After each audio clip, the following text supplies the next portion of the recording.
In 2012, 23-year-old Leisl Smith vanished without a trace on the central coast of New South Wales. A secret affair, a shocking pregnancy, and a controlling older man left behind chilling questions.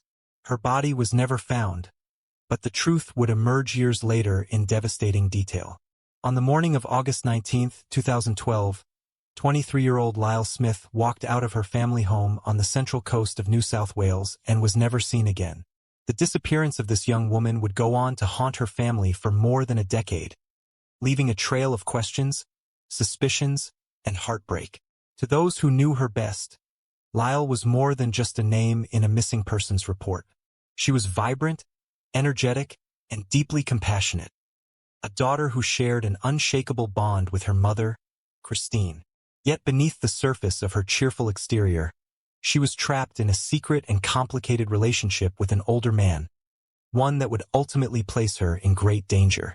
The story of Leisl's disappearance begins with that relationship. At only 23, Leisl had become involved with James Scott Church, a man nearly 3 decades older than her. Church, then 50, lived a seemingly respectable life. To neighbors and acquaintances, he appeared to be a devoted husband and father, a man who carried himself with confidence and authority. But beneath that respectable exterior lay a darker reality. He was manipulative, controlling, and known for his temper. Leisl, young and impressionable, was caught in the web of his charm and control. For years, their relationship was hidden from the public eye, a secret affair that placed Leisl in a vulnerable position. Christine Smith, Leisl's mother, had long been worried about her daughter's connection to Church. She noticed how much Leisl's mood seemed to change depending on the state of that relationship. There were days when Leisl seemed happy, convinced that Church cared for her deeply. But there were also long stretches of sadness and anxiety, when Church withdrew or became harsh. The secrecy weighed on Leisl, and it left Christine deeply unsettled. On the morning of her disappearance, those worries would become unbearable. According to Christine, Leisl said she was heading out to meet Church. Despite everything, Leisl trusted him enough to go, though she was also carrying a burden that she could no longer keep hidden. Shortly before this meeting, she had confided in him that she was pregnant. Not only that, she had told him she was no longer willing to keep their affair a secret. This revelation, the coroner would later conclude, was the motive that turned their meeting into her last. For Church, exposure of the affair would have been devastating. He had a wife, children, and a carefully maintained reputation. If word spread that he had been involved with a woman nearly 30 years younger than him, and that she was pregnant, it could unravel everything. When Leisl left her home that morning, she promised Christine she would be back. Hours passed, then days, and when she did not return, her mother's alarm turned to dread. Christine reported her daughter missing, and an investigation began. At first, police treated it as a missing persons case, exploring the possibility that Leisl may have simply decided to leave voluntarily. After all, she was young. She had a complicated personal life, and without evidence of a crime, police could not immediately assume foul play. But Christine never believed Leisl had walked away. She knew her daughter too well. She knew that Leisl's sudden disappearance, with no word to family or friends, made no sense. As investigators dug deeper, attention quickly shifted to the man Leisl had gone to see that day. James Scott Church became the central figure in the inquiry, the last known person to have contact with her. He admitted to seeing her but denied having anything to do with her disappearance. To police, his story seemed rehearsed, defensive, and lacking in detail. But without a body, without forensic evidence, and without witnesses, there was little they could do. For years, the case remained cold, sitting in files as another unexplained disappearance. Christine, however, refused to let it fade. She appeared in media interviews, worked tirelessly to keep her daughter's name in the public eye, and pressed investigators to continue pursuing Church. The emotional toll was immense. Christine lived in a state of endless limbo, waking each day with the hope that answers might finally come, only to fall asleep again with the weight of uncertainty. For her, Leisl was not just a statistic or a headline. She was her daughter, a person with dreams, struggles, and a future that had been stolen. And for Christine, the silence from church was damning. He had been the last to see her alive, the man with the most to lose from Lesl's revelations. She believed then, as she would for years, that he had silenced her daughter to protect himself. Meanwhile, church continued with his life, but shadows began to gather around him. Those who knew him privately spoke of his controlling nature, of the way he manipulated relationships and concealed truths. Behind the mask of respectability, there were cracks. And yet, legally, he remained untouchable. No charges could be laid without evidence. Police could not prove what Christine suspected. The absence of a body left a hole not only in her family's heart but also in the legal case. The years dragged on. Birthdays passed, holidays came and went, and each milestone was marked by absence. For Christine, the grief was compounded by frustration. It was one thing to lose a child in an accident, in an illness, in a tragedy where there was closure. But to lose a daughter and not even have her body, not to know where she was or what had been done to her, was torment. Still, she refused to give up. As time went on, the case did not fade completely from the radar of the authorities. Cold case reviews began to look again at the details, piecing together inconsistencies in Church's account. Witness statements and circumstantial evidence painted a portrait of a man with powerful motives and a history of control. But still, justice remained out of reach. Then, in a cruel twist of fate, James Scott Church ended his own life.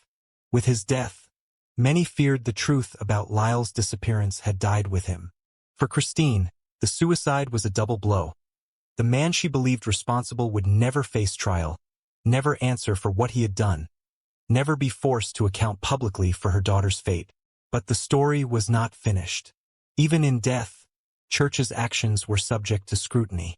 Years later, in 2025, a coroner's inquest was launched, determined to finally address the unanswered questions.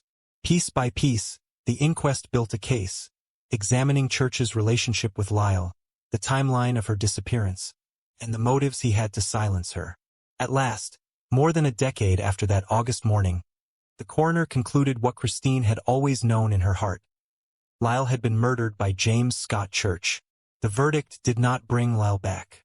It did not recover her remains. But it gave her family what they had sought for so long: recognition of the truth. It confirmed that she had not simply vanished, had not chosen to abandon her life, but had been taken from it by the man she trusted. Yet even with this finding, one painful reality remained. Her body has never been found, and without it, the grief and mystery will always endure. The disappearance of Leisl Smith might have been treated at first as another troubling case of a young woman vanishing into the unknown. But for those closest to her, it was impossible to believe she had simply walked away. As the days turned to weeks and the weeks stretched into months, the mystery deepened, and the focus of suspicion became sharper. Investigators had only fragments of information, but every thread pointed back to one man: James Scott Church. He was not only the last person to see Leisl alive, but he was also the one with the strongest reason to want her silenced. Their relationship, conducted in secrecy, was becoming increasingly strained. Leisl, no longer content to keep their affair hidden, had threatened to reveal everything. For Church, this revelation represented a catastrophic risk to his reputation, his marriage, and his carefully constructed facade. The police, however, were faced with a frustrating dilemma. Without tangible evidence, no crime scene, no body, no witnesses, they could not secure charges. The burden of proof remained out of reach. Despite repeated interviews with Church, nothing concrete emerged. He maintained his story, denying involvement, insisting he had nothing to do with Lesl's disappearance. To outsiders, it was just another missing persons file, one of many. But to Christine Smith, the idea that her daughter had voluntarily vanished was unthinkable. Christine knew Lesl's habits, her personality, and her loyalty to her family. She would never have left without a word. Christine's determination became the driving force behind keeping the case alive. She became a constant presence in the media, reaching out to journalists, appearing in interviews, and urging the public not to forget her daughter. She provided every detail she could to investigators, no matter how small, in the hope it might one day help them find the truth. The years took their toll, but she refused to surrender to silence. Her conviction that James Church was responsible only hardened with time. She described him as a man who had manipulated her daughter, a man who had seen her as disposable once she no longer fit neatly into his double life. As the investigation limped forward, the lack of physical evidence remained its most pressing obstacle. Searches of bushland and waterways were conducted, but no trace of Leisl was ever found. Tips and leads would arise, often sparked by media attention, but each one led nowhere. Meanwhile, Church carried on with his life, uncharged, untouched by the justice system. For Christine and those who loved Leisl, watching him move forward freely was almost unbearable. They felt the cruel imbalance of justice. While their daughter's life had been cut short, the man they believed responsible continued on as if nothing had happened. In the absence of new breakthroughs, the case entered a period of painful stagnation. Yet Church's behavior never stopped raising suspicion.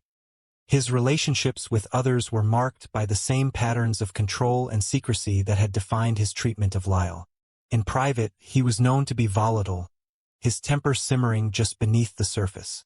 Those who looked closely saw a man skilled at maintaining appearances, but equally skilled at manipulation. Though he never faced formal questioning beyond the early stages of the investigation, his shadow loomed large over the case. Then came the devastating twist. Before police could mount any fresh case, before new leads could be pursued with vigor, Church died by suicide. His death left a gaping hole in the investigation. For those seeking justice, it was as though the door had been slammed shut.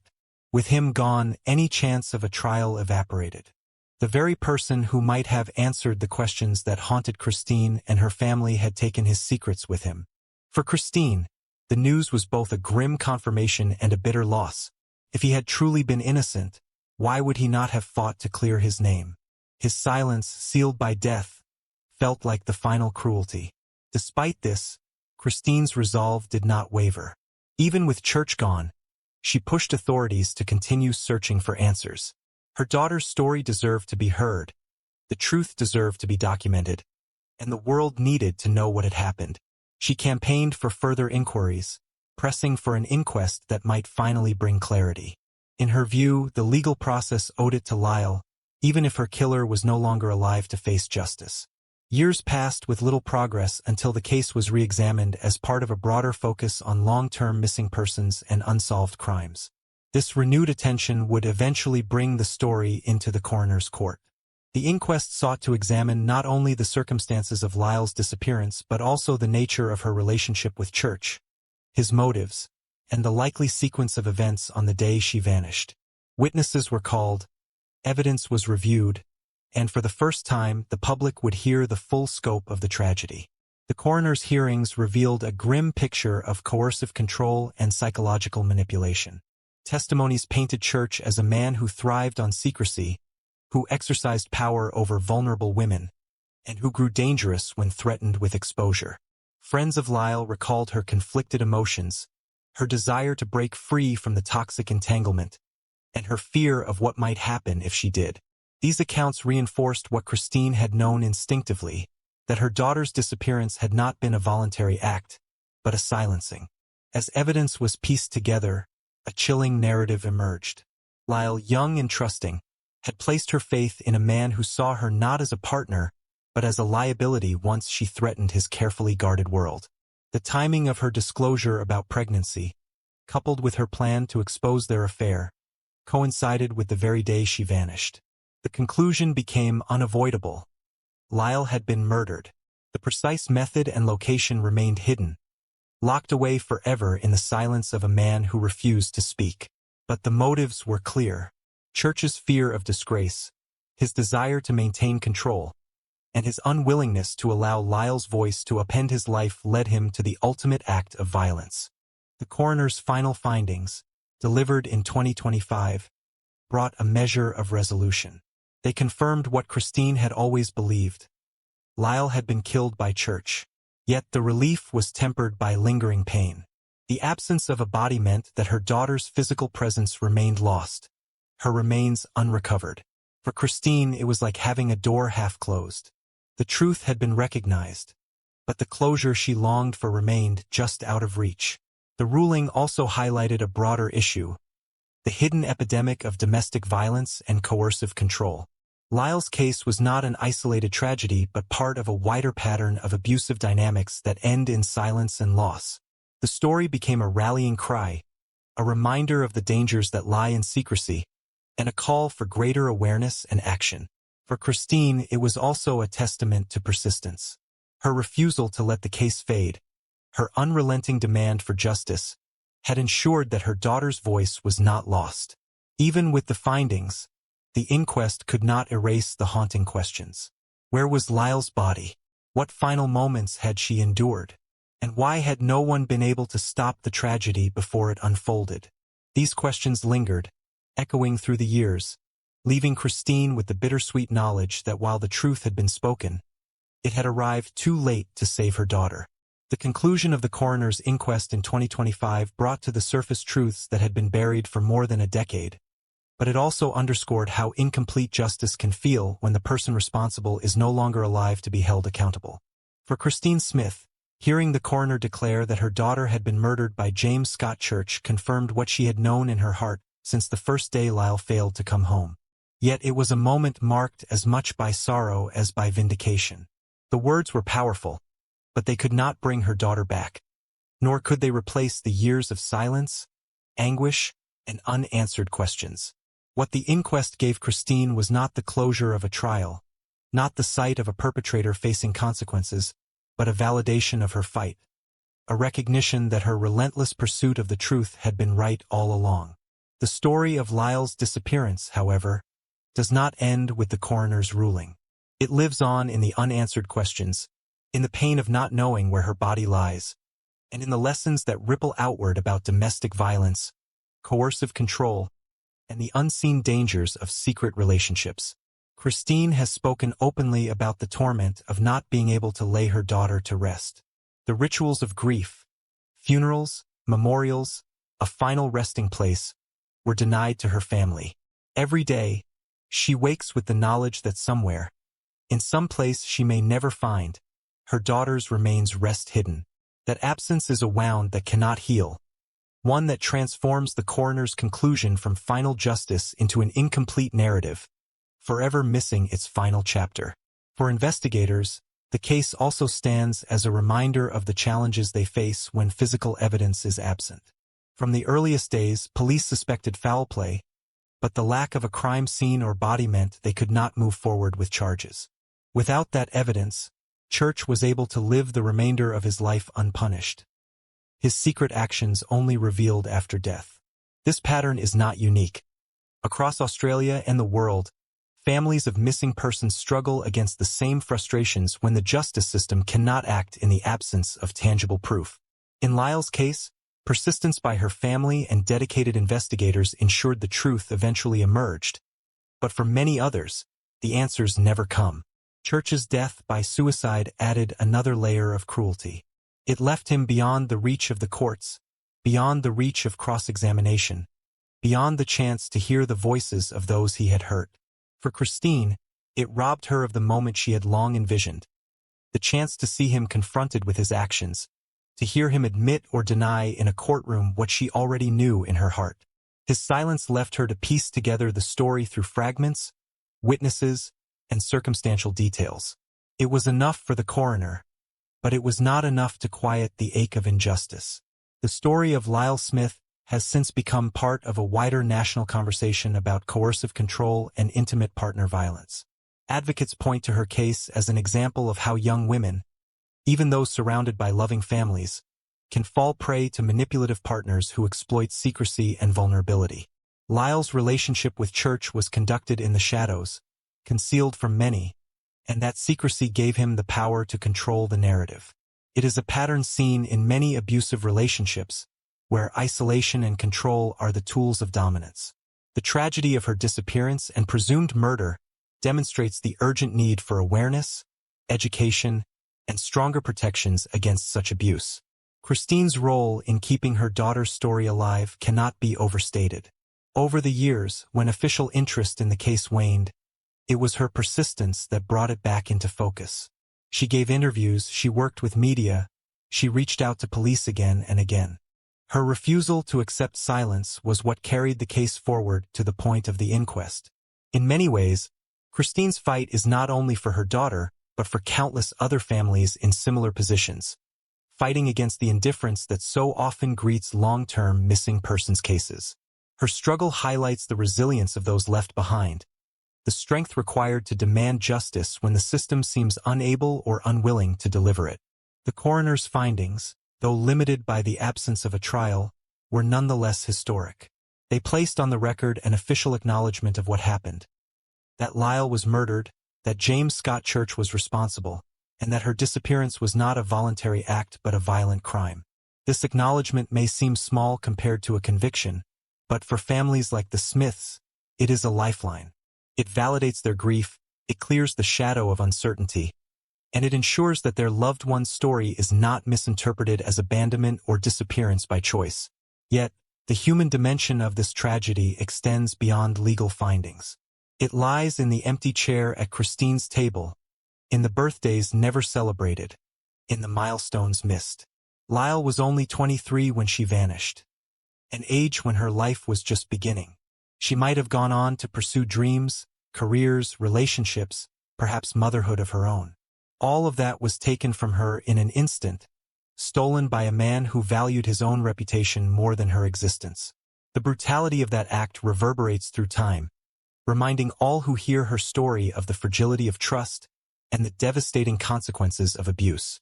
In the end, the story of Leisl Smith is not just a narrative of one disappearance, but a cautionary tale that reflects broader issues in society. It shows how coercive control can escalate to violence, how secrecy can shield abuse, and how the justice system can struggle in the absence of evidence. It shows, too, the importance of persistence, of families who refuse to accept silence, of coronial processes that can provide truth when courts cannot. But above all, it is a story about love, a mother's love that refused to fade, that demanded the world not forget her daughter's name. To this day, Leisl's body has never been found. For Christine, the search does not end with the coroner's ruling. She continues to hope that one day, somewhere, someone will come forward with information, that the final piece of the puzzle will emerge, and that she might finally be able to lay her daughter to rest. Until then, the story of Leisl Smith remains unfinished, a haunting reminder of the cost of secrecy, of the pain of unanswered questions, and of the enduring strength of those left to carry the memory of the lost. And so, the case stands as both a tragedy and a lesson. A tragedy, in the loss of a young woman who had so much life ahead of her. A lesson, in the dangers of hidden abuse and the urgent need for vigilance and support. It is a story that continues to echo across the central coast of New South Wales and far beyond, carried forward by those who refuse to let her name be forgotten. Leisl Smith may have vanished into silence in 2012, but through the determination of her family and the final recognition of the coroner, her story has been given voice. That voice now serves as both a memorial and a warning, ensuring that even in absence, she is not lost. On a cold December night in Austin, 4 young girls were brutally murdered inside a yogurt shop, a crime that haunted the city for decades.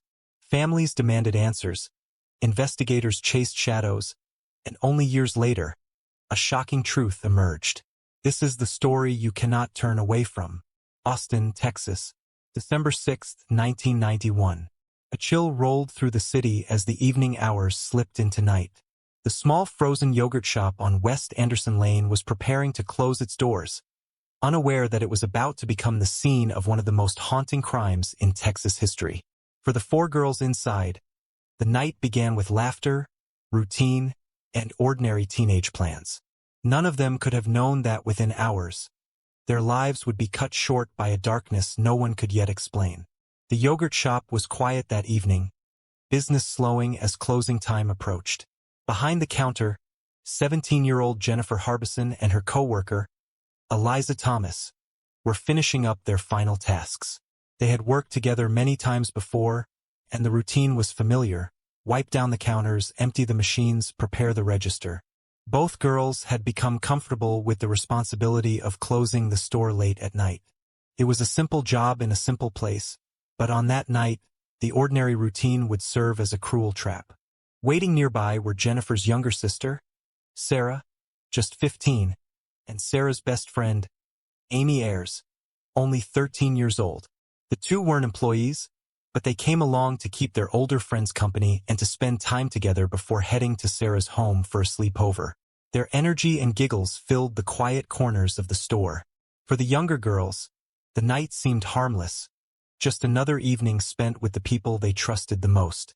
Sometime around closing, when the streets outside had grown still, the door to the yogurt shop opened. Who exactly stepped through that door remains uncertain even today, but what is known is that evil entered alongside them. The intruders didn't come for yogurt or a late-night snack. They came with violence in their hearts, and the four girls, caught in the wrong place at the wrong time, became their targets. What unfolded in the minutes and hours that followed is a nightmare pieced together only through forensic evidence and the haunting remains of a burned crime scene. The four girls were forced to comply with the attackers' demands. They were bound, gagged, and moved into a small area toward the back of the shop. For the perpetrators, control was not enough. Their cruelty escalated beyond robbery. The violence inflicted upon the victims suggested motives far darker than theft. Evidence of sexual assault painted a picture of brutality, and yet, the full scope of what they endured remains locked away in silence, never to be told by the victims themselves. By the time the killers pulled their triggers, the yogurt shop was no longer a place of work or friendship but a killing ground. Each girl was shot execution style. Their young lives ended in a terrifying instant. But death alone wasn't enough for the attackers. In a final act of destruction, they stacked the bodies and set fire to the shop, ensuring flames would consume evidence and confuse investigators. The blaze tore through the building, sending smoke into the night sky and drawing the attention of neighbors and first responders. When firefighters arrived, they fought through smoke and fire to bring the blaze under control. But as the smoke cleared and they moved deeper inside, they stumbled upon something that would haunt them for the rest of their lives. For young bodies, charred by flames, lay together in a corner of the store. Even hardened professionals, accustomed to death and tragedy, recoiled at the brutality of what they saw. Investigators soon realized they weren't simply facing a deadly fire but a mass murder, the kind of crime that would leave a permanent scar on the city. News of the killings spread quickly across Austin. Parents held their children closer. Schools buzzed with fear. The idea that four girls, ordinary, familiar, just like anyone else's daughters or sisters, could be murdered in such a cruel and calculated fashion shook the community to its core. Vigils were held, and flowers piled up near the site of the yogurt shop. The Harbison family, devastated beyond measure, mourned the loss of both Jennifer and Sarah. The Ayres family grieved their youngest daughter, Amy, stolen away before her life had even begun. The Thomas family struggled to comprehend how their responsible, hard-working Eliza could vanish so violently. In a single night, 3 families were shattered, and an entire city felt the weight of their pain. The crime scene itself was a puzzle from the start. The fire had destroyed much, leaving little physical evidence intact. Investigators sifted through the rubble, finding fragments of bullets, traces of accelerant, and the remnants of the bindings used on the girls. The register had been emptied of about $50, a sum so small it seemed impossible that robbery was the real motive. The brutality of the killings and the deliberate arson suggested a calculated attempt to erase something far more sinister. As police worked tirelessly, theories swirled. Some believed the attack was a robbery gone wrong. Others insisted it was a sexually motivated crime. The manner in which the girls were restrained and executed leaned toward the latter.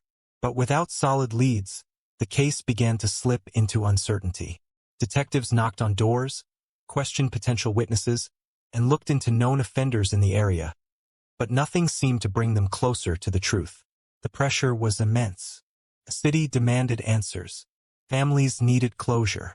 Authorities pursued multiple angles, and over time, suspects emerged. Some were questioned, others arrested, and a few even brought to trial. For years, the names of those men would be tied to the yogurt shop case, their alleged involvement debated and dissected in courtrooms and headlines. Yet, each conviction crumbled under scrutiny, unraveling when confessions were revealed to be coerced or when evidence failed to hold up under the weight of legal standards. The pursuit of justice seemed as endless as it was elusive. Meanwhile, the families endured the unendurable. They sat through hearings and trials, hoping for accountability, only to watch verdicts overturned. Every court date became a new wound, every overturned conviction a fresh reminder that their daughter's killers still walked free, or perhaps were already beyond reach. For them, grief was constant, but hope flickered on in the faint belief that someday, somehow, the truth would surface. For the city of Austin, the yogurt shop murders became more than a case. They became a symbol of vulnerability, of innocence stolen in the most brutal way imaginable. Parents spoke of it in hushed tones, warning their children of dangers that could lurk even in the most ordinary of places. Reporters kept the story alive, publishing updates on every legal twist and investigative lead. And for detectives who never let the case rest, it became a lifelong mission. Years turned into decades, but the question lingered in the shadows, heavy and unanswered. Who killed Amy, Eliza, Jennifer, and Sarah? And why? As the investigation into the yogurt shop murders unfolded in the early 1990s, the weight of public expectation bore heavily on Austin law enforcement. A city grieving the loss of 4 innocent teenagers demanded answers, and detectives faced relentless pressure to solve a case that seemed to defy straightforward resolution. The crime scene itself had been compromised by fire, leaving behind little more than fragments, traces of accelerant, and charred remains of evidence that might otherwise have offered clarity. What investigators did have were rumors, theories, and suspects, men who, for a time, would carry the burden of being accused of one of the most infamous crimes in Texas history. Within a year of the killings, police arrested several young men who had been on their radar. Among them were Maurice Pierce, Michael Scott, Robert Springsteen, and Forrest Wellborn. Their names quickly became tied to the yogurt shop murders. Their faces splashed across newspapers and television reports. The public, desperate for closure, latched onto the possibility that justice was finally within reach. Investigators leaned heavily on confessions, but those statements were riddled with inconsistencies, contradictions, and accusations of coercion. The 4 young men insisted they had been pressured during interrogations, pushed into recounting events in ways that matched detectives' theories rather than their own memories. Still, in 1999, nearly 8 years after the murders, prosecutors secured convictions against Michael Scott and Robert Springsteen. The courtroom became a place where grief and anger mingled with a desire for resolution. The families of the victims sat through wrenching testimony, hearing details of the crime recounted in ways that reopened wounds. For them, seeing someone held accountable was a fragile form of relief, a glimmer of justice in a case that had cast shadows over their lives. But that relief would not last. As years passed, appeals unraveled the state's case. Courts ruled that the confessions used against Scott and Springsteen were unreliable, tainted by improper techniques and the absence of corroborating evidence. In 2009, both men were released from prison, their convictions overturned. Once again, the case stood unresolved, and the families were thrust back into uncertainty. The cycle of hope and disappointment became part of the tragedy itself. For the investigators who had poured their lives into the case, the setbacks were devastating. Yet the yogurt shop murders were never abandoned. Files were kept open, leads revisited, and new forensic methods were tested as technology evolved. DNA analysis, once a developing science, became increasingly central to cold case investigations. The fragments of evidence salvaged from the burned crime scene, tiny biological samples, bullet fragments, and remnants of material were preserved, waiting for a time when science might be able to reveal what human memory and testimony could not. Meanwhile, the story of the yogurt shop murders became deeply ingrained in Austin's collective consciousness. Each anniversary brought vigils and reminders of lives cut short. For the Harbison family, who had lost both Jennifer and Sarah, the pain was doubled. They carried the grief of 2 daughters stolen in one night, their presence forever missing from family gatherings, milestones, and everyday life. The Ayers family, mourning Amy at just 13, endured the cruel reality that their daughter never had the chance to grow into the woman she was meant to be. The Thomas family grieved Eliza, whose promise and dedication were extinguished with the same violence. These families lived through not only the loss but also the public spectacle of trials, retrials, and overturned verdicts. Each time justice seemed within reach, it slipped away. Each time they thought they might finally close one chapter, another door opened to doubt. For them, time did not heal wounds.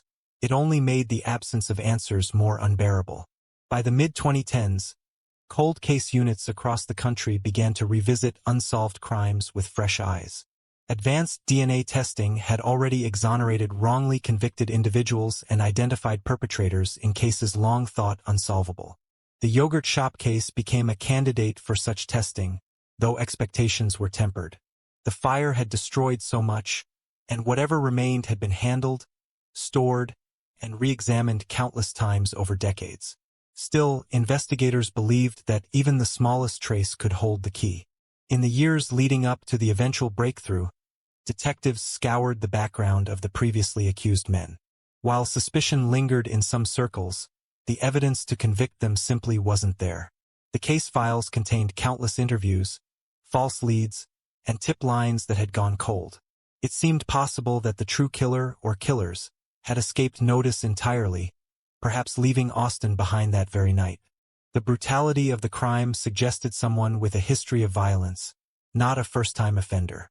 The calculated cruelty, the binding, the shooting, the arson, spoke to a pattern of control and destruction. Criminal profilers suggested the suspect was likely transient, possibly someone who drifted from place to place, committing violent acts without drawing immediate connections between them. But without DNA to compare, these remained educated guesses. Then came the turning point. Advances in forensic genealogy and improved ballistic comparison technology breathed new life into the evidence. The biological material recovered, tiny, almost invisible traces, was processed using techniques that hadn't existed in the 1990s. The results began to form a clearer picture. Cross-referencing the DNA with national databases and family genealogy records, investigators began to close in on a new suspect, a man whose name had never surfaced in the original investigation. That man was Robert Eugene Brasher's, a drifter, a known violent offender, someone who had already left a trail of violence across several states in the 1980s and 1990s. Brasher's had been connected to home invasions, sexual assaults, and murders, though in life, he had often eluded justice. He was the type of predator investigators had long believed responsible for the yogurt shop murders, transient, unpredictable, and merciless. But by the time his name entered the conversation, Brasher's had been dead for decades. In 1999, after being cornered by law enforcement in Missouri, he died by suicide, taking secrets with him. At the time, his name had little connection to Austin, Texas, and his crimes were considered local rather than part of a broader pattern. Only with the benefit of modern science could the threads be tied together. The revelation was staggering. For more than 30 years, the city of Austin had carried the weight of a question. Who could commit such an atrocity? Now, at last, there was an answer. DNA linked Brasher's directly to the scene. Ballistic comparisons tied his known weapons to the bullets found at the yogurt shop. The puzzle, long incomplete, finally began to take shape. Still, even with his identification, questions remained. Why Austin? Why those 4 girls? Why such brutality for such a small financial gain?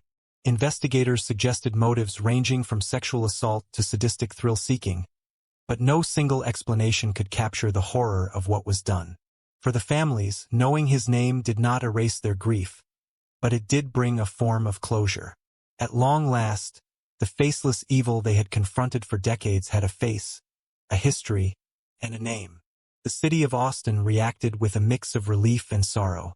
Relief that the mystery had finally been solved. Sorrow that the answer came too late for true justice. The man responsible was beyond the reach of courts and prisons, beyond the possibility of accountability.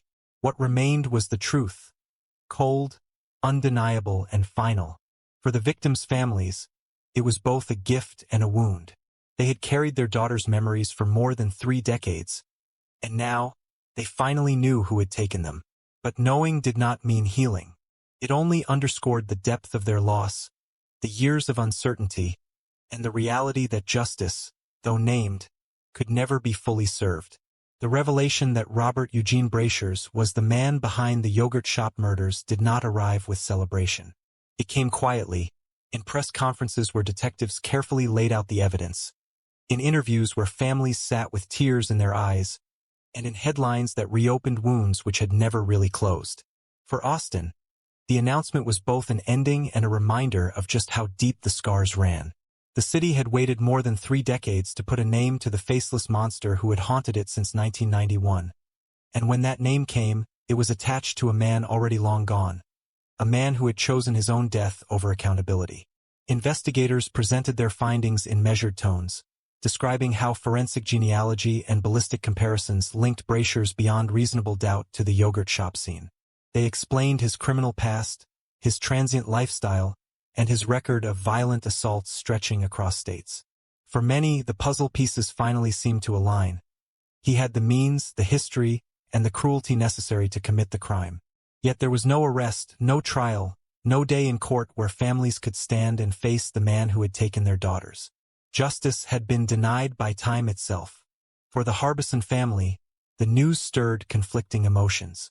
Losing both Jennifer and Sarah in one night had been a devastation few could comprehend, and for years, they had endured the agony of watching names rise and fall in the courts. Each promise of closure had been followed by disappointment. Now finally there was an answer. They could attach a name to the faceless fear that had haunted them for 30 years. But the answer brought no chance to see him punished. The relief of knowing the truth was tempered by the frustration of knowing that Brasher's had chosen his own fate, ending his life in 1999 before authorities could connect him to the crimes in Austin. The Ayers family, too, found themselves walking the line between relief and anguish. Amy had been just 13, a child full of energy and curiosity, caught in a nightmare she never should have faced. For her parents, the years since her death had been filled with questions. Why their daughter? Why that night? Why such cruelty? With Brasher's identified, some questions were finally answered, but others would forever remain out of reach. The same was true for the Thomas family, who had lost Eliza, the responsible, hard-working senior who had been trusted with closing duties. Their grief, like that of the other families, carried into every year that passed. For the detectives who had worked the case, the identification of Brasher's was vindication. Many had poured decades of their careers into this single crime, determined not to let it fade into obscurity. Some had retired, some had died, never knowing the resolution. Those who remained described the breakthrough as bittersweet. Pride in the science and persistence that had finally delivered an answer, but sorrow that it had taken so long. In their voices was a lingering frustration that the technology hadn't existed earlier, when perhaps Brasher's could have been caught, tried, and forced to account for his actions. The city itself reflected on what it had endured. In 1991, the yogurt shop murders had torn apart the sense of safety in Austin. Parents told their children not to stay out late. Businesses changed their closing routines, and an invisible shadow hung over everyday life. The image of 4 young girls, bound, shot, and left in a burning building, had seared itself into collective memory. For years afterward, the yogurt shop murders were whispered about in classrooms, in workplaces, in late-night conversations when people spoke of the darkness that could lurk in ordinary places. Even decades later, the case was invoked as a reminder of how fragile safety could be. The identification of Brasher's in 2025 closed one chapter but opened another. The examination of who he was and how he had managed to evade suspicion for so long. Born in 1958, Brasher's lived much of his life on the margins, moving from state to state, leaving behind families and law enforcement agencies scarred by his actions. He was linked to assaults and murders in Missouri, Kentucky, and South Carolina. His methods were brutal, his attacks marked by control, violence, and often fire. In hindsight, the yogurt shop murders bore his signature. Yet at the time, without the technology to tie him to the crime, he slipped through the cracks, another predator hidden in plain sight. As his history came into sharper focus, the scale of his violence became undeniable. He was a man who preyed on the vulnerable, who committed acts of sexual violence and then vanished into the night. His death in 1999, when he turned a gun on himself as police closed in, meant he never faced the full weight of justice. To the families of his victims, including those in Austin, it was a theft of accountability. To law enforcement, it was a reminder of how far justice sometimes lags behind crime. Yet, in the end, the truth emerged. The persistence of investigators, the evolution of forensic science, and the unwillingness of families to let their daughters be forgotten had carried the case forward. In 2025, Austin finally knew who had murdered Amy, Eliza, Jennifer, and Sarah. And though Brasher's had escaped trial, his name would forever be tied to the yogurt shop, his legacy one of violence, cruelty, and cowardice. The city responded with memorials, vigils, and a renewed effort to remember the girls not as victims, but as lives that had mattered. Photos of Amy's bright smile, Eliza's determined eyes, Jennifer's confident pose, and Sarah's youthful laughter appeared once more in news reports, reminding people that behind the headlines were 4 human beings. They were daughters, sisters, friends, ordinary girls whose lives were stolen in extraordinary violence. In their memory, scholarships were founded, stories were told, and voices reminded future generations of the importance of resilience and remembrance. The yogurt shop murders also left behind lessons in justice itself. They illustrated the dangers of coerced confessions, the need for careful evidence handling, and the importance of patience in cold cases. They showed how science could one day succeed where human error had failed, but also how justice delayed could feel like justice denied. For Austin, it was a reminder that even the darkest mysteries can eventually be illuminated, though sometimes too late for the kind of closure people long for. As the years moved forward, the story remained etched into Austin's identity. The yogurt shop where the murders took place was long gone, replaced by other businesses, but the ground itself seemed to carry memory. People who had been children in 1991 grew into adults who still remembered the shock of that December morning, the headlines, the faces of the girls. New generations learned about the case, not only as a story of violence but also as one of perseverance, of families who refused to let their daughters fade into silence. And so, the final legacy of the yogurt shop murders is not Robert Eugene Brasher's, though his name will forever be tied to the crime. The legacy is Amy Ayers, Eliza Thomas, Jennifer Harbison, and Sarah Harbison. For girls who should have grown into women, who should have lived long, ordinary lives, whose futures were cut short but whose memories endure. They are remembered not for the night of terror that ended their lives, but for the people they were before it, bright, loving, full of promise. Austin will never forget December 6, 1991. It will never forget the fire, the fear, or the heartbreak. But most of all, it will never forget the girls. Their story has been told and retold for more than 3 decades. A story of loss, of unanswered questions, and at last, of truth. And though justice came too late to punish the guilty, it came in time to restore their names, their memory, and their place in history, not as shadows of a crime, but as lives that mattered and always will. A promising young student, a brutal unsolved murder, and a killer who walked free for over 2 decades, until science finally caught up. This is the haunting story of Guylaine Potvin, where tragedy, relentless investigation, and groundbreaking DNA technology collide to deliver long-delayed justice you won't want to miss. In the spring of 2000, Jonquière, a small community in Quebec's Saguenay region, was the kind of place where young people felt safe walking home from school, where neighbors recognized each other, and where crimes of any serious nature seemed almost unthinkable. It was a town defined by its quiet rhythm, its familiarity, and its sense of security. Yet beneath that peaceful surface, one night in April would bring a horror that tore through the illusion of safety and left scars that would last for decades.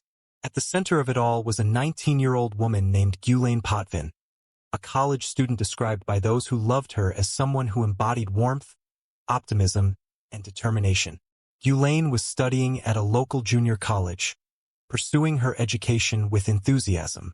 She was remembered by classmates as someone who had big dreams and the work ethic to achieve them. Friends often said she was the type of person who lit up a room, someone approachable and kind, with a natural energy that drew people toward her. She enjoyed social gatherings but was equally dedicated to her studies, often speaking about the future she hoped to build. For her parents, she was not only a daughter but a source of pride, a young woman who carried both responsibility and hope. It was this promise, so visible and so close, that made her sudden death feel like a theft of not only her life but of everything she might have become. On the night of April 27, 2000, Guylaine returned to her apartment in Jonquière, an ordinary evening that held nothing to suggest the horror that awaited her. She lived alone, a typical choice for a student who balanced her independence with her studies. But in the early hours of April 28, an intruder forced his way inside. The attack was vicious and deliberate. Guylaine was sexually assaulted and strangled, her life extinguished in a matter of minutes. The brutality of the act shocked even seasoned investigators. This was not a crime of chance. It carried the signature of a predator who knew what he wanted and was prepared to take it violently. When Guylaine's body was discovered, the community was stunned. For her family, grief was immediate and overwhelming. They struggled not only with the loss of their daughter but with the cruel reality of the way her life had ended. For law enforcement, the crime scene offered evidence, but no immediate answers. Detectives collected what they could: physical evidence, including DNA samples, fibers, and signs of forced entry. Yet despite the work done at the scene, the tools available at the time were limited. DNA could be collected, but without a match in national databases, it was little more than a puzzle piece without a place. The case gained significant attention in the local press. Reporters detailed the brutality of the crime, and headlines painted the picture of a young woman cut down at the threshold of adulthood. But as weeks turned into months, and months into years, no arrests were made. Leads dried up. Suspects came and went. Detectives spoke with classmates, friends, neighbors, anyone who might have noticed something unusual, but there were no clear connections. The absence of a motive made the investigation even harder. Guylaine had no known enemies, no involvement in risky behavior, nothing that might explain why she became a target. Her life had been ordinary in the best sense, filled with school, friendships, and plans for the future. The shadow over the case deepened as the investigation slowed. For her family, the silence from authorities was agonizing. Anniversaries passed with painful regularity, each one reopening the wound of loss. Guylaine's parents would appear at vigils, speaking of their daughter's memory and urging anyone with information to come forward. They kept her name alive in the public eye, refusing to let her be forgotten. Still, justice seemed distant, almost unreachable. Behind the scenes, the police continued to revisit the case when possible, but there was little progress. Forensic science was advancing, but in the early 2000s, its full potential had not yet reached the level required to solve cold cases like this.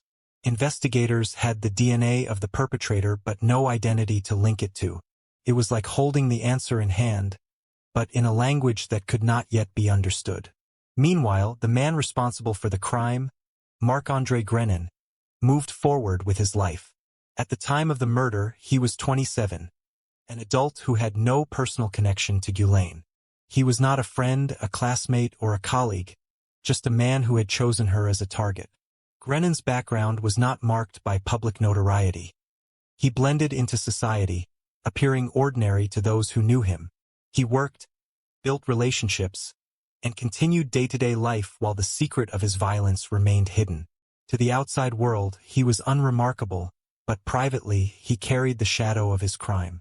It was a dual existence. His freedom contrasted against Guylaine's silenced life. This reality was one of the most painful truths for those who followed the case. While her family mourned, Grenin was able to move on, his crime undetected, his name absent from police suspicion. Investigators had no evidence pointing to him directly, and without a breakthrough, the case sat unresolved in the archives of cold files. The case of Guylaine Potvin became one of many haunting cold cases in Canada, an emblem of the frustration families feel when technology and circumstance leave justice out of reach.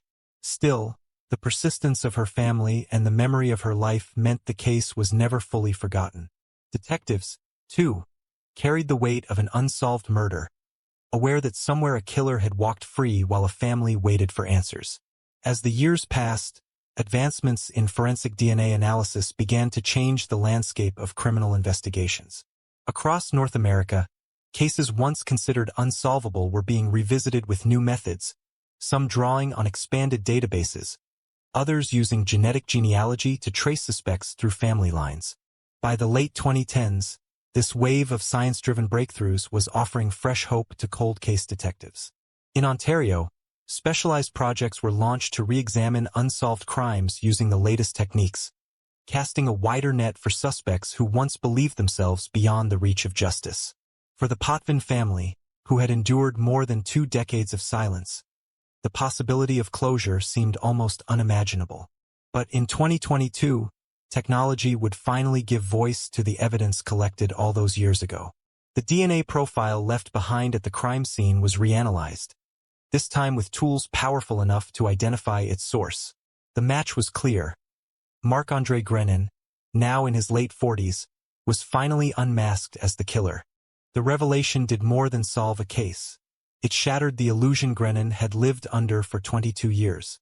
The secret he thought buried was brought into the light, and the family that had waited so long finally saw a path to justice. The arrest marked not only a turning point in the investigation, but a moment of profound reckoning for everyone involved. For the detectives, it was proof that persistence and science could deliver answers even decades later. For the Potvin family, it was the first step toward closure after years of grief. The story of Guylaine Potvin's murder had entered a new chapter. What had begun as a senseless act of violence in a quiet Quebec town would now evolve into a courtroom battle, where the truth would finally be laid bare and justice pursued with the weight of 22 years behind it. The arrest of Marc-André Guylaine in 2022 was the culmination of decades of waiting, but it was also just the beginning of a new phase in the long story of Guylaine Potvin's murder. When news broke that police had finally identified and detained the man responsible, shock waves rippled through Quebec and beyond. For many, the case had long faded into memory, a cold file that seemed destined to remain unsolved. But for Guylaine's family, it was never forgotten. The announcement of an arrest reignited their grief as much as it brought relief, because it forced them to relive the darkest moment of their lives. When officers confronted Guylaine with the DNA evidence, his world began to unravel. For over 20 years, he had lived under the belief that his crime would never catch up with him. He had blended into his community, presenting himself as a man like any other. But the reanalysis of the evidence had unmasked him with undeniable clarity. The DNA recovered from Guylaine's apartment in 2000 matched his profile with absolute certainty. Guylaine could not deny the science. His past had been carved into microscopic markers that had never forgotten him, even when human memory had failed. The courtroom that awaited him was not just a stage for legal argument, but also a place where Guylaine's story would be retold in painful detail. Prosecutors prepared to lay out the case with precision. The brutality of the crime, the forensic trail that tied Guylaine to the scene, and the calculated nature of the attack. For them, this was not merely about proving guilt. It was about ensuring that justice was finally delivered for a young woman whose life had been stolen. For the Potvin family, the trial was a heavy burden. They had endured years of silence, clinging to hope that someday answers would come. Now, faced with the reality of sitting across from the man who had murdered their daughter, they were forced to confront the face of the violence that had haunted them. Every court date meant reopening wounds. Every piece of evidence presented meant revisiting the night they had tried so hard to put behind them. Yet they remained committed, determined to see the process through no matter how painful. As details of the investigation emerged, the public began to understand more about Guylaine's hidden life. He had no personal relationship with Guylaine, no shared history that might explain his actions. He was not driven by jealousy, betrayal, or revenge. Instead, his crime reflected the mindset of a predator. Investigators uncovered that Guylaine had shown disturbing patterns of behavior even before Guylaine's murder. He was a man who stalked, who prowled, and who targeted women, operating under a facade of normalcy while feeding a violent compulsion. The portrait that prosecutors built of Guylaine was chilling. He had been 27 at the time of the crime, a man in full control of his faculties. Not a reckless youth but an adult who made deliberate choices. His decision to break into Guylaine's home, his calculated assault, and his method of killing all pointed to premeditation. He had not stumbled into violence, he had planned it. And when the act was done, he walked away, confident that he had left nothing behind that could lead back to him. But the irony was that his downfall was sealed the moment he committed the crime. The DNA he left at the scene was an invisible witness, waiting for the right moment in history to speak. Forensic technology in 2000 had been too limited to decode it, but by 2022, the scientific landscape had shifted dramatically. Where once there was silence, there was now undeniable proof. Guylaine's attempt to outlast justice had failed, undone by advances he could never have anticipated. In the lead-up to trial, defense attorneys tried to cast doubt on aspects of the evidence. They questioned procedures, raised technicalities, and sought to weaken the narrative of premeditation. But the DNA was irrefutable. No alternate suspect could be proposed. No theory could explain away the biological markers that tied Guylaine to Guylaine's apartment. His guilt was sealed not by circumstantial evidence but by the most personal trace a human being can leave behind: his genetic code. Media coverage intensified as the trial approached, with headlines revisiting the crime and reintroducing the public to Guylaine's story. For many, it was a reminder of the fragility of safety, the way violence can shatter even the most peaceful communities. Documentaries and news programs retraced the investigation, highlighting how technological breakthroughs had breathed new life into cold cases across Canada. Guylaine's story became emblematic of this wave of delayed justice, a testament to both the resilience of families and the unrelenting progress of forensic science. In court, the Potvin family listened as prosecutors detailed the events of April 28, 2000. The description of Guylaine's final hours was almost unbearable, but it was necessary to establish the full weight of Guylaine's actions. The jury heard about her kindness, her ambitions, and the ordinary life she had been living up until the night it was violently ended. They heard about the evidence painstakingly preserved and the technological journey that had led investigators back to Guylaine after 22 years. The courtroom became a space where past and present collided, where grief and justice were forced to coexist. Throughout the proceedings, Guylaine showed little emotion. For those observing, his demeanor reflected the coldness of his crime, the absence of remorse that had allowed him to live freely for so long. His silence only deepened the sense of anger and betrayal felt by those who had come to witness the trial. It was not only the act of murder that defined him but also his ability to continue on with life as though nothing had happened, leaving behind a devastated family while he maintained his own freedom. The prosecutors emphasized that this was not a case of impulse but of intent. Guylaine had chosen his target, entered her home, and committed a series of deliberate acts. The brutality of the crime could not be explained away as a mistake or a moment of madness. It was an attack rooted in domination and control, hallmarks of a predator who believed he could act without consequence.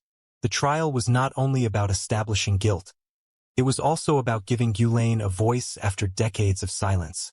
Through the words of her family, her friends, and the prosecutors, the young woman who had been reduced to a statistic in police records was restored as a person, with dreams, relationships, and a future that had been violently stolen. Every testimony served as a reminder that behind the forensic data and legal arguments was a human life, and that justice was not an abstract concept but a deeply personal reckoning. As the evidence mounted, the picture became impossible to ignore. Guylaine was the man who had entered Guylaine's home, the man who had taken her life, and the man who had lived freely for more than 2 decades while her family mourned. The weight of history, science, and testimony converged against him. The jury would eventually be asked to decide, but even before their deliberations, the narrative was clear. Guylaine's murder had not been forgotten, and justice had finally caught up with her killer.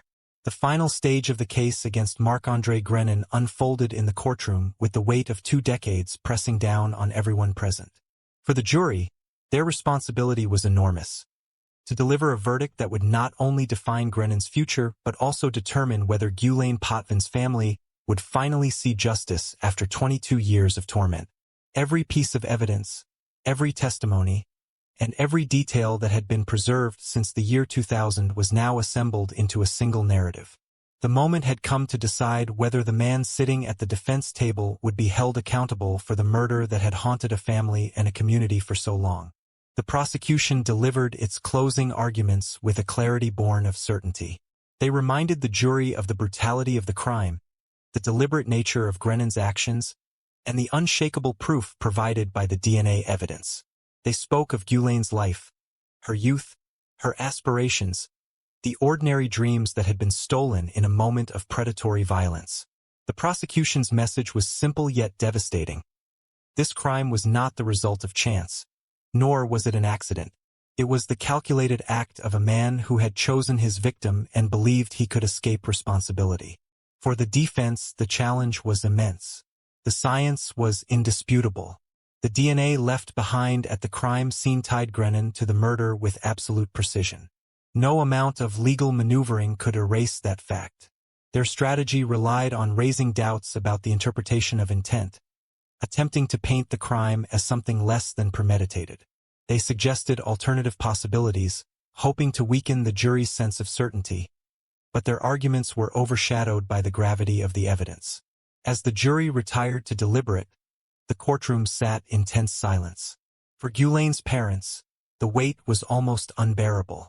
They had endured years of uncertainty, years of looking at the face of a daughter in photographs and wondering if justice would ever come. Now they sat together, holding hands, surrounded by supporters, as they waited for strangers to decide whether the man who had haunted them for decades would finally be punished. When the jury returned, the verdict was clear: guilty of first-degree murder. The words echoed through the courtroom, a moment that was both shattering and liberating. For the Potvin family, it was a confirmation of what they had always known, that their daughter's life had been deliberately taken by a man who believed he could act without consequence. Tears flowed freely as the decision was read. For her parents, it was the closest thing to closure they would ever receive, though the pain of losing Guylaine would never truly fade. The sentence was equally decisive: life in prison with no chance of parole for 25 years. It was the harshest penalty under Canadian law, a recognition of the severity of Grennan's crime and the enduring harm it had caused. For Guylaine's family, it meant that the man who had tormented them from the shadows would never again walk free to harm another young woman. For the community of Jonquière, it meant that the fear born in 2000 could finally be put to rest. The impact of the verdict went beyond the Potvin family. Across Canada, the case became a symbol of the power of forensic science and the importance of never giving up on cold cases. Investigators who had preserved evidence for decades were vindicated, proving that patience and persistence could eventually lead to breakthroughs. Families of other unsolved cases looked to Guylaine's story as a source of hope. If justice could be delivered after 22 years, then perhaps it was still possible for them too. Forensic experts highlighted the case as a milestone in the use of advanced DNA methods. What had once been a cold trail had been reignited by science, and the lessons learned from Guylaine's case would be applied to countless others. It showed how the smallest trace, a strand of hair, a drop of blood, a single cell, could carry the power to solve even the darkest mysteries decades later. Law enforcement agencies across the country began to re-examine their unsolved files, inspired by the success of the Potvin investigation. But for all the public discussion of science and justice, the heart of the story remained deeply personal. For Guylaine's parents, the verdict brought a measure of peace, but it could not fill the void left by her absence. They spoke publicly after the trial, thanking investigators, prosecutors, and the community for never forgetting their daughter. Yet their words carried the weight of grief, a reminder that justice, while necessary, can never restore what was lost. Guylaine's life, her future, her laughter, and her presence at family gatherings, all of it remained gone. What remained was memory, and now, finally, a sense that her story had been heard.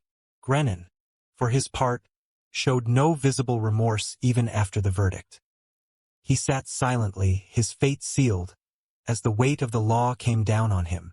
Observers noted the absence of any apology or acknowledgement, a stark contrast to the emotional release experienced by the Potvin family. For many, this lack of humanity reinforced the prosecution's portrait of him as a predator, a man who had hunted and killed without compassion. As the trial concluded and the media attention began to fade, the legacy of the case settled into two distinct truths. The first was that of loss, an irreplaceable young woman whose life was stolen too soon. The second was that of perseverance, the determination of a family, a community, and a justice system that refused to let the case be forgotten. Together, these truths created a story that was both tragic and inspiring, a reminder of the darkness that exists in the world, but also of the resilience that can rise to meet it. The story of Guylaine Potvin's murder is one that continues to resonate years after the final verdict. It is told not only as a cautionary tale of violence, but also as a testament to the power of time, science, and memory. Cold cases are often described as unsolvable mysteries, but Guylaine's case proved that silence can be broken, that the passage of years does not erase accountability. It showed that justice, though delayed, is never truly out of reach. Today, Guylaine's name is remembered not just as a victim but as a symbol of hope for families still waiting for answers. Her story continues to inspire advocacy for technological advances, investment in forensic projects, and the importance of never giving up on cases that seem forgotten. Her life, cut short in the most brutal way, has left behind a legacy that has strengthened the fight against violence and injustice. For the people of Jonquière, the scars of April 2000 remain. The memory of the fear, the headlines, and the heartbreak still lingers. But alongside that pain now rests a sense of resolution. The man who once stalked their streets, who once shattered their peace, is behind bars. And while no verdict can restore the life of a 19-year-old student filled with dreams, the conviction of her killer ensures that her story will not be defined only by tragedy. It will also be defined by resilience, by the pursuit of truth, and by the belief that justice, though slow, will one day arrive.